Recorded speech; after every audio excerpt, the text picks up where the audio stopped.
দিয়েছি আমরা দেখেছি যে অনেকের কাছে কিন্তু অলরেডি ক্যান্ডিডেটের স্লিপও আছে। তা আমার কথা হলো যে ক্যান্ডিডেট কাকে ভোট দিবে ভোটাররা যদি সেটা জানার এখতিয়ার রাখে তাহলে প্রত্যেকেই যেন সেটা করে, কোনো পক্ষে হলো আর কোনো পক্ষে হলো না, এটা যেন না হয়। সুতরাং এটা নিয়ে বিতর্ক এরাইজ করা অথবা প্রশ্ন উত্থাপন করা আমার মনে হয় কারো জন্যই সমীচীন হবে না।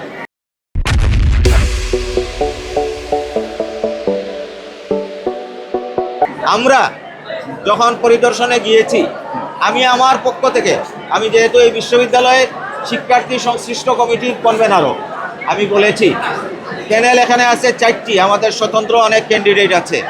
নির্বাচন হচ্ছে কেউ জিতবে আর কেউ হেরে যাবে।